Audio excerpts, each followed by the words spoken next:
Hey guys, so the assignment this week is to talk about the difference between stereotypes and generalizations, and also what we can do to avoid stereotypes.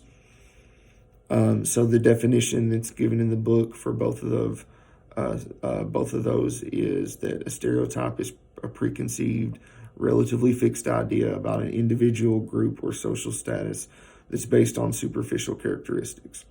And then it also says that generalizations are the process of forming an idea about a class of people, things, or events based on limited or particular experiences.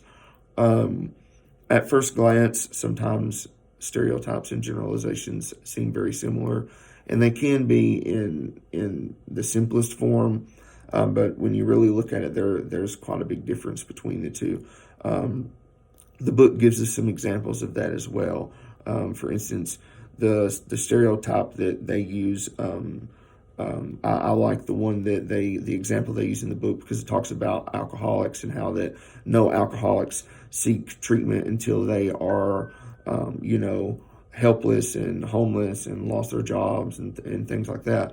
And that's a negative stereotype. That's not true. Some people catch the problem early and go to treatment. Some people don't have an issue admitting that they need help before their life gets taken away, basically.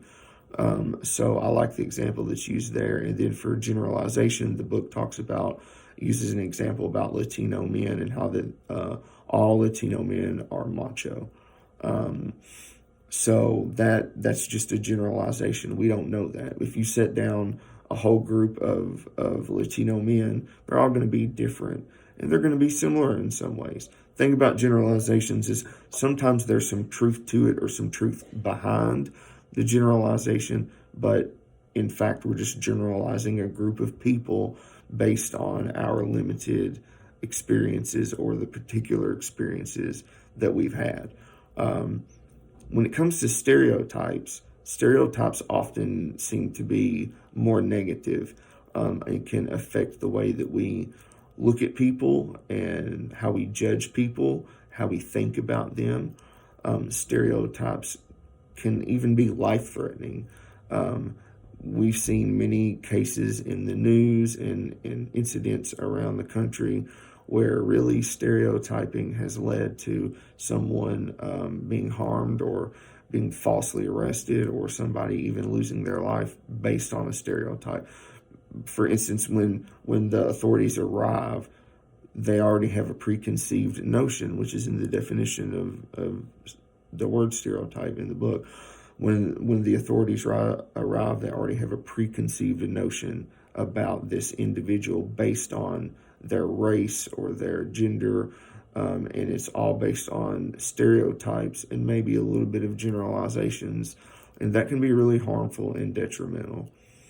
And I think the best way to avoid stereotypes, so that in our career as social workers we don't stereotype people for any reason, the best way to avoid that is to just understand that each person is unique, each person is different, no one person is just like another. And if we treat everyone with respect and understand and respect that they are unique and different, and we can make our own judgment based on their character.